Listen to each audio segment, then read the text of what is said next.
Olá, boa noite a você. Este é o Jornal da Record. Está suspensa a greve de ônibus em São Paulo, que estava prevista para esta sexta-feira. Polícia do Rio de Janeiro recupera van e materiais roubados do Botafogo.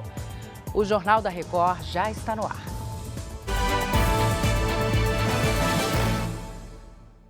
Oferecimento: Bradesco. Empréstimo na hora em 3 cliques é fácil. Trabalhadores de empresas de ônibus de São Paulo decidiram que não vai haver greve da categoria nesta sexta-feira. Eles planejavam uma paralisação contra uma decisão da Justiça que suspendeu o resultado da eleição do sindicato do grupo. A Caterina Chute atualiza as informações para a gente. Caterina, boa noite. Olá, Salsi. Muito boa noite a você e a todos. Olha, a decisão foi anunciada na noite desta quinta-feira. Os trabalhadores informaram que suspenderam a paralisação que aconteceria em todas as garagens de ônibus urbano de São Paulo. A decisão foi tomada pela expectativa de uma audiência que vai acontecer nesta sexta-feira na Justiça do Trabalho. Antes dessa divulgação, a Prefeitura da cidade entrou com medida cautelar na Justiça para impedir a greve, sob pena de multa de R$ 1 milhão por dia. O protesto foi convocado por uma chapa do sindicato da categoria. O grupo é contra uma liminar do TRT que suspendeu o resultado da eleição do sindicato que aconteceu na última quarta-feira. Salsi. Obrigada, Caterina, pelas suas informações. A Secretaria da Educação do Estado de São Paulo vai criar uma comissão para apurar um possível vazamento do tema da redação do Provão Paulista. A suspeita é que tenha ocorrido em 3 escolas, na zona leste da capital, em Campinas e em São Carlos. O primeiro dia da realização do exame foi na última quarta-feira. Essa foi a primeira edição do exame para alunos de escolas públicas entrarem em universidades estaduais. O ministro Alexandre de Moraes, presidente do Tribunal Superior Eleitoral, afirmou que a confiança dos brasileiros nas urnas eletrônicas nunca foi abalada. O Clébio Cavagnoli está em Brasília e tem os detalhes. Clébio, boa noite. Olá, Salsi, boa noite a você e a todos. A declaração do ministro foi durante o teste da urna, que é feito para garantir a segurança dos equipamentos que vão ser utilizados nas eleições municipais do ano que vem. Durante os testes, que vão até sábado, 35 especialistas analisam os chamados códigos-fonte das urnas para apresentar um plano de ataque ao sistema eleitoral. O objetivo é encontrar possíveis vulnerabilidades no sistema, para então fortalecer a confiabilidade, a transparência e a segurança do processo eleitoral. Em maio do ano que vem, o TSE vai chamar os especialistas para mostrar as melhorias realizadas. Vamos ouvir o presidente do TSE, ministro Alexandre de Moraes. A confiança do brasileiro, da brasileira, nas urnas eletrônicas nunca se abalou.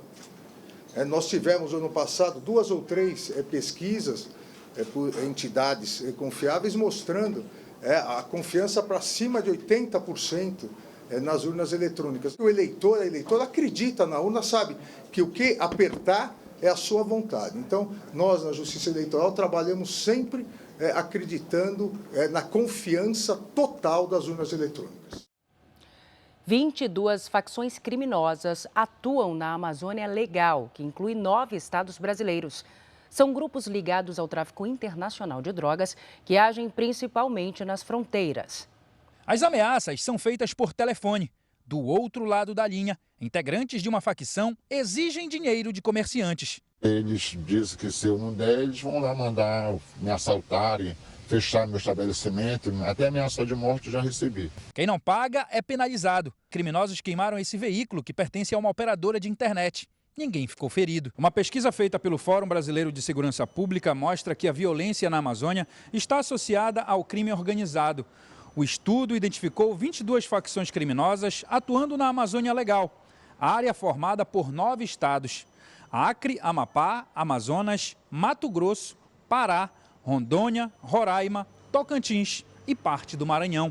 A principal relação é com o tráfico de drogas. Tem como você trazer a droga do continente da América Latina, né? Então, Colômbia, Venezuela, Peru, sem passar pelo Pará. Então, você vai ter facções do Sudeste, principalmente, né? Facções que hoje em dia já têm um poder nacional, atuando nessa região em busca do maior lucro, né? Em busca do poder por essas rotas da droga. Entre 2019 e 2022, a apreensão de cocaína pelas polícias estaduais na Amazônia Legal cresceu 194%. A pesquisa ainda mostrou que, nesse período, a taxa de crimes com mortes na Amazônia foi 45% maior do que a média nacional. Dos 15 municípios com a maior taxa de violência em toda a Amazônia Legal, 7 são paraenses. Para a pesquisadora, falta investimento em segurança pública. Investir em estrutura para que as polícias possam atuar naquilo que realmente está movimentando esse mercado. A cantora Nayara Azevedo denunciou o ex-marido à polícia por agressão física e ameaça. No depoimento, a sertaneja disse que teme ser morta pelo empresário. O boletim de ocorrência foi registrado hoje na Delegacia da Mulher de Goiânia. Nayara Azevedo afirmou ter sido vítima de violência doméstica, psicológica, financeira e constrangimento ilegal. O alvo da denúncia é o ex-marido, o empresário Rafael Alves Cabral, com quem manteve um relacionamento por 10 anos. Os dois estão separados desde julho. A cantora disse que foi xingada, ameaçada e agredida no mesmo mês em que pediu o divórcio. Para a polícia, apresentou fotos de hematomas no braço e nas pernas. Afirmou ainda que teme ser morta pelo fato do ex-marido ter feito um seguro de vida para ela, que tem ele como beneficiário. A Polícia Civil de Goiás disse que a Delegacia da Mulher de Goiânia investiga o caso, que pode ser enquadrado na Lei Maria da Penha. A artista ainda registrou um segundo boletim de ocorrência, em que diz que, apesar da separação, ela e Rafael continuam sócios nos equipamentos utilizados nos shows. Também informou que o ex-cunhado determinou a retirada de todo o material que seria usado em uma apresentação e que estavam em uma van, e trancou os objetos em um galpão. Segundo a sertaneja, seria uma retaliação após a advogada dela ter solicitado uma prestação de contas dos shows e contratos. Na delegacia, Nayara Azevedo pediu medidas protetivas contra o ex-marido e o irmão dele. Eles estão agora proibidos de se aproximar das duas casas da cantora aqui em Goiânia. Questionamos o empresário Rafael Alves Cabral sobre as acusações, mas não tivemos resposta. Nayara Azevedo é uma das cantoras de sertanejo mais conhecidas do Brasil.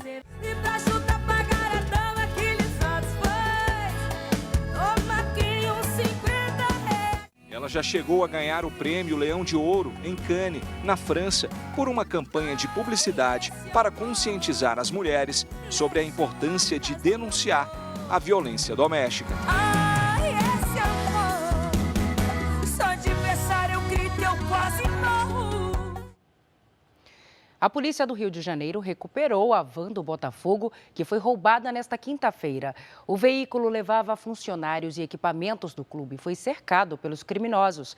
O Leonardo Aque tem os detalhes para a gente. Léo, boa noite para você. Oi, Salsi, boa noite para você, boa noite a todos. Olha, cerca de 4 horas após o crime, a polícia encontrou a van. O veículo estava próximo à comunidade da Maré, mesma região onde aconteceu o assalto. Agora, segundo testemunhas, criminosos em 5 motos renderam os funcionários. A van havia saído do aeroporto do Galeão e seguia para o estádio Newton Santos. Dentro dela tinham uniformes do time, chuteiras, bolas, materiais de treino e equipamentos que haviam sido usados no jogo contra o Curitiba na última quarta-feira. Os funcionários que estavam no veículo não sofreram nenhum ferimento na ação.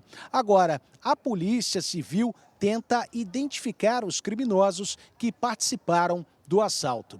Salsi. Obrigada pelas informações, Léo.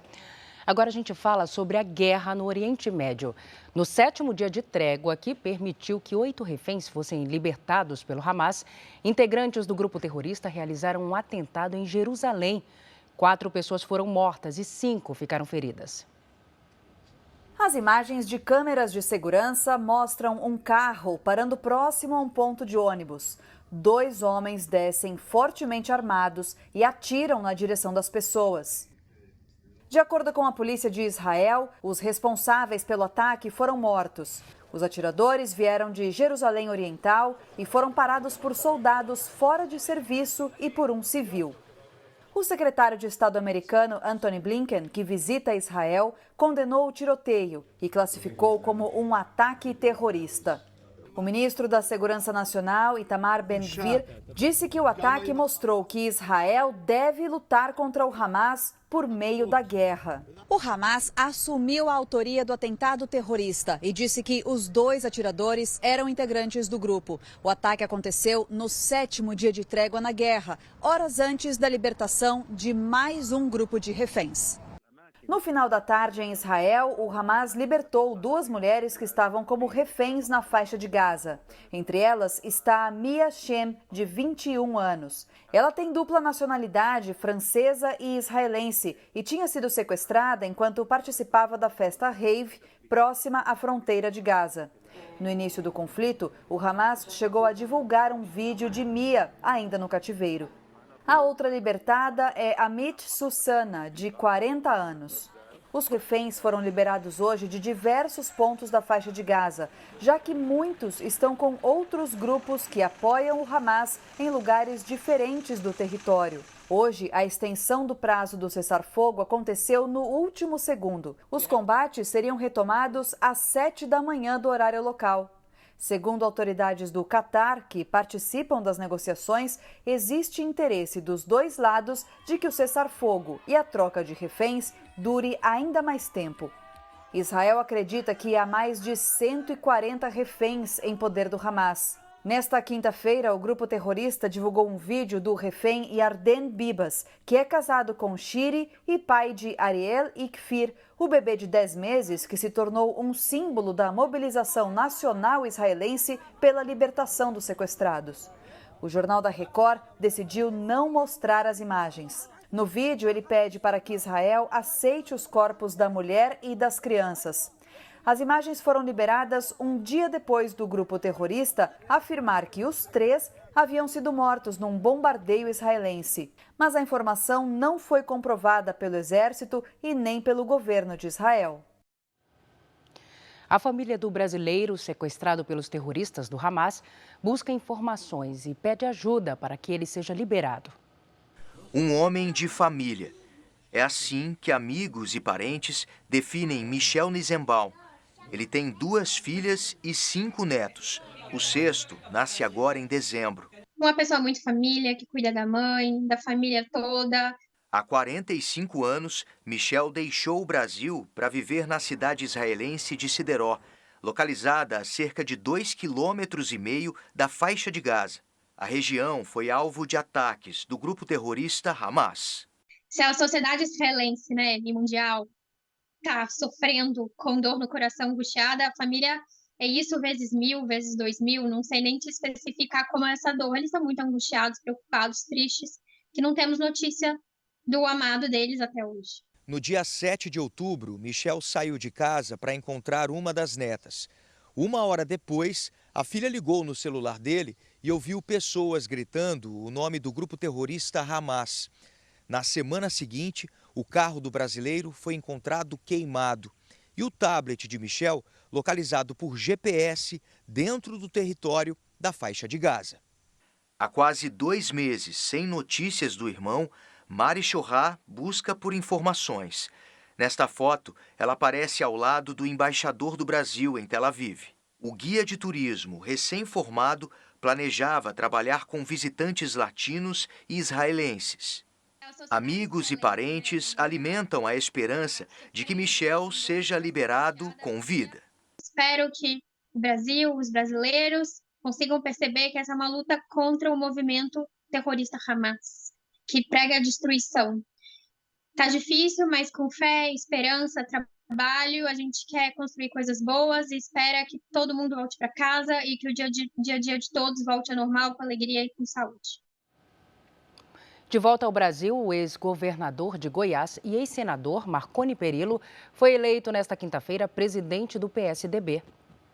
Marconi Perillo vai substituir o governador do Rio Grande do Sul, Eduardo Leite, que deixou o comando do partido por decisão judicial. A escolha de Perillo foi feita por aclamação durante a convenção nacional do diretório do PSDB em Brasília. O mandato será de 2 anos. Continuar o trabalho do Eduardo, buscando reestruturar o partido em lugares onde ele está pouco estruturado, ou estruturá-lo, buscar fortalecer as bancadas e discutir e ajudar a construir um projeto para o futuro. Perillo foi governador de Goiás por 4 mandatos e recebeu o apoio do deputado federal Aécio Neves. Hoje nós damos uma demonstração clara de que, acima de posicionamentos naturais ou divergências pontuais, existe o nosso compromisso em fortalecer o partido.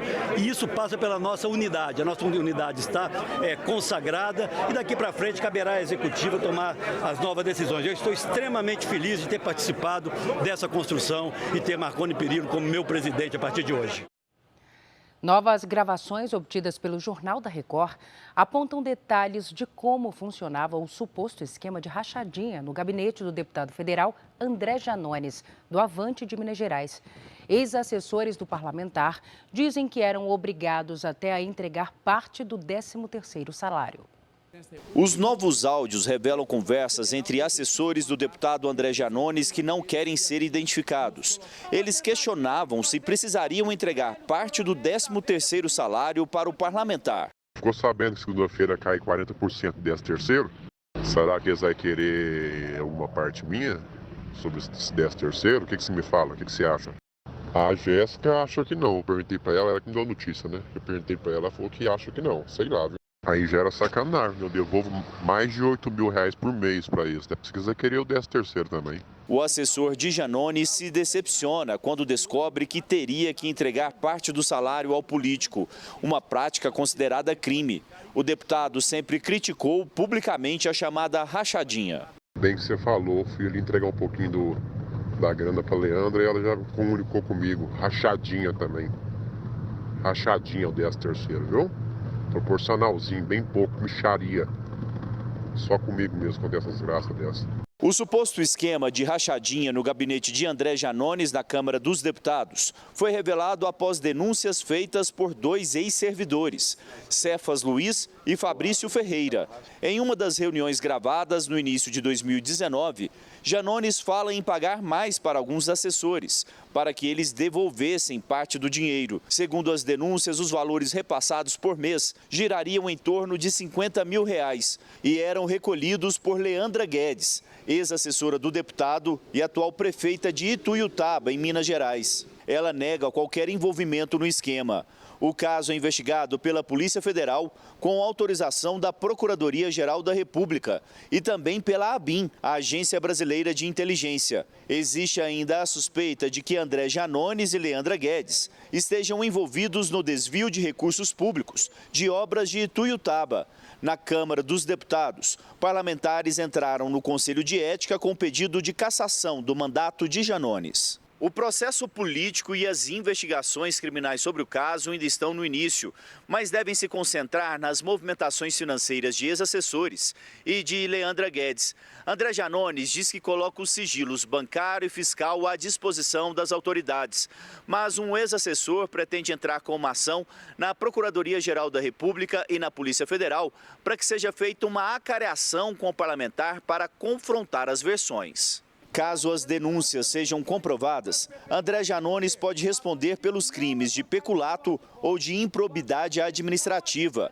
O deputado nega que tenha feito rachadinha no gabinete. Segundo o parlamentar, a conversa gravada no início de 2019 não foi adiante por recomendação de advogados.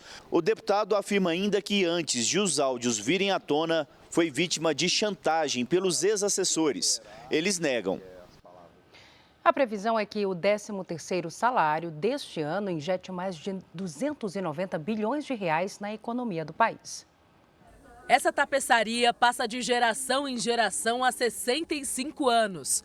E quando dezembro se aproxima, a dinâmica de trabalho muda por aqui. Aumentar o número de pedidos, né? Então fazer essa captação de clientes, né? De leads, para tentar entregar o máximo, assim, dentro da semana, né? Da primeira parcela e depois da última parcela, Então a gente tenta entregar até segunda-feira para daí se organizar e chegar o dia 30 e fazer esse pagamento do 13º que é tão esperado por todo mundo. Quase 88 milhões de brasileiros com carteira assinada têm direito ao 13º salário. A primeira parcela deve ser paga até hoje, a segunda até o dia 20 de dezembro. O comércio está otimista. Os itens mais procurados são os itens natalinos, seção de decoração, eletrodoméstico, utilidades também. É o que a gente mais tem vendido nesse período. Uma pesquisa indica que neste ano, 23 milhões de pessoas pretendem usar o dinheiro do 13º comprando presentes. Aqui nessa loja na capital paulista, a expectativa é que as vendas aumentem 10% em dezembro. Eu só vim comprar um presentinho que eu senti no coração, assim, Deus falou, compra um presentinho ali. Falei, tá bom. Aí eu vim. Também não dá para esquecer que com o ano novo chegam novas contas. IPTU, IPVA, material escolar. A Alexia veio só acompanhar a amiga, porque os gastos com a filha já comprometeram o que ela recebeu. Geralmente quando eu tô guardando dinheiro, aí a filha fica doente, aí precisa comprar um remédio, precisa sempre ter alguma coisa para fazer. Nunca consigo juntar nada. Segundo especialistas, guardar o dinheiro extra também pode tornar o início do ano mais leve. Usar o 13º de uma maneira inteligente, né, para poder acertar as contas com o passado, já pensar no futuro e também, na medida do possível, aproveitar para poder comprar alguma coisa para si próprio ou para as pessoas mais próximas. Tem que se organizar, né? A Organização dos Países Exportadores de Petróleo apresentou um convite formal para que o Brasil faça parte do grupo. O Clébio Cavagnoli está de volta com os detalhes. Clébio. Salce, a OPEP convidou o Brasil para ser um membro associado. O convite está sendo analisado pelo ministro de Minas e Energia, Alexandre Silveira. Ainda não existe uma decisão do Brasil se vai ou não aceitar fazer parte do bloco. Como associado, o país poderia fazer parte dos debates, mas não seria um membro pleno e nem teria o mesmo peso nos votos. A OPEP é formada por 13 dos principais exportadores de petróleo do mundo, liderada pela Arábia Saudita. O grupo conta ainda com 10 países considerados associados. Salce. Obrigada, Clébio. A Associação Brasileira de Bares e Restaurantes lançou a campanha Parcelo Sim, em defesa da manutenção do parcelamento sem juros no cartão de crédito. O presidente executivo da Abrazel, Paulo Solmuti Júnior, é o convidado do JR Entrevista de hoje. O setor de bares e restaurantes, junto com diversas entidades, comércio e serviço, por exemplo, dos dirigentes lojistas, dos materiais de construção, a turma que trabalha com tecnologia, nós precisamos desse produto muito porque é com ele que o consumidor brasileiro financia suas compras. E hoje a gente tem a facilidade, qualquer consumidor brasileiro, alguns deles inclusive negativados, né? Nós estamos aí no processo do desenrola, tentando limpar os nomes das pessoas, mas às vezes você está negativado, mas você tem o crédito no cartão. E aí, esse é um instrumento muito importante para o consumidor e óbvio para nós que vendemos e queremos tê-lo conosco. Presidente, qual a importância do parcelamento sem juros como ferramenta de concessão de crédito no Brasil? E como ele poderia beneficiar não só os consumidores, como também os varejistas? Olha, hoje 9 em cada 10 estabelecimentos do comércio parcela sem juros para o consumidor. E o crédito que o consumidor tem hoje, pré-aprovado, é no cartão de crédito. E isso facilita muitas aquisições, às vezes de compras planejadas. Por exemplo, eu quero sonho com uma viagem, eu vou lá, programo, pago essa viagem 12 vezes. Mas muito importante, especialmente importante, são nas questões de urgência, Líbia. Nós estamos, por exemplo, agora numa temporada de chuvas aí, né? Muitas vezes você tem um muro derrubado, um telhado que vai embora. Você tem que correr para uma loja de material de construção e você chega lá com o seu cartão de crédito, parcela 15, 18 vezes. Uma despesa que você não estava planejando. E aí você imagina numa situação dessa, se você chegar lá e fazer, olha, não, peraí, você tem que ir lá no banco pedir um crédito com juros. Você não vai poder usar o seu crédito já pré-aprovado, você está lá com o seu muro, às vezes com o seu telhado, e questões desse tipo, perdeu um celular ou teve ele roubado, você precisa repor rapidamente. Então, há muitas situações, tanto de urgência quanto aquelas planejadas, que o brasileiro hoje só consegue fazer usando o parcelamento sem juros com aquele crédito já pré-aprovado no cartão.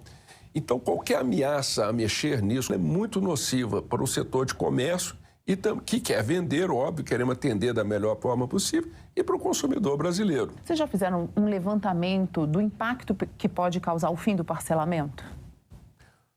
Olha, o nosso medo é que possa ter um impacto até de 30% nas vendas. Tem uma pesquisa do Instituto Locomotiva, que foi feita em parceria com outras entidades do comércio e serviço, que mostra que 45% dos brasileiros comprariam bem menos se não tivesse o parcelado sem juros.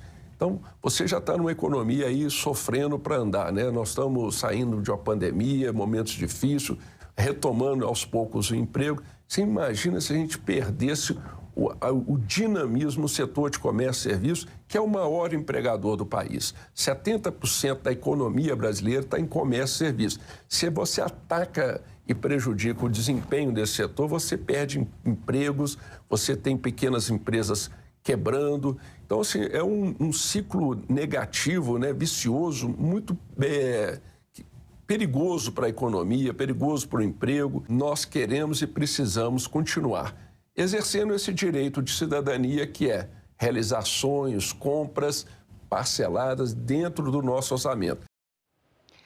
Os Estados Unidos aplicaram novas sanções contra a Coreia do Norte depois que o país lançou um satélite espião na semana passada. Silvia Kikuchi traz os detalhes para a gente direto da Ásia. Oi, Silvia. Olá, Salsi. Uma boa noite para você e a todos. A ação foi tomada junto a outros 3 países, Japão, Austrália e Coreia do Sul. Os Estados Unidos vão congelar os bens de um grupo de espionagem que passava informações para o regime norte-coreano. Sanções também serão impostas a representantes do Irã e da China que intermediavam exportações de armas e materiais para a Coreia do Norte. A mídia controlada pelo ditador Kim Jong-un disse que o satélite conseguiu fazer imagens de uma base militar americana sediada em Okinawa, no sul do Japão, e da base naval de San Diego, na Califórnia, Estados Unidos. A missão da Coreia do Norte nas Nações Unidas, em Nova York, não fez nenhum comentário sobre o assunto até o momento. Salsi. Obrigada, Silvia. Agora, futebol. No Campeonato Brasileiro, o Goiás perdeu e, assim como o América Mineiro e o Coritiba, está rebaixado para a segunda divisão. Já o Bragantino deu adeus ao sonho do título. Mesmo estando em Bragança Paulista, no interior de São Paulo, o Fortaleza se sentiu em casa. Iago Pikachu marcou o primeiro do tricolor cearense. Caleb fez o segundo. Eduardo Sacha ainda diminuiu, mas parou por aí. 2-1 Fortaleza. Apesar da derrota, o Bragantino acabou garantindo uma vaga na pré-Libertadores do ano que vem. Em Minas Gerais, Vitor Roque abriu o placar para o Atlético Paranaense contra o Cruzeiro. Ex-jogador do Clube Mineiro, o atacante não comemorou o gol. O Cruzeiro empatou com Matheus Pereira, chutando bonito de fora da área. Final 1-1. O Goiás saiu na frente do Grêmio em Porto Alegre com Morelli. Mas acabou cedendo a virada à equipe gaúcha com 2 belos gols. Um de Ferreira e o outro de Cristaldo.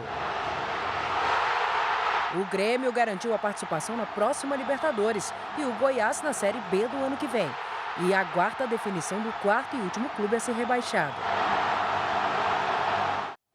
Este foi o Jornal da Record. Você fica agora com o Fala Que Eu Te Escuto. Record, 70 anos, tem a sua cara. Boa noite, cuide-se, tchau.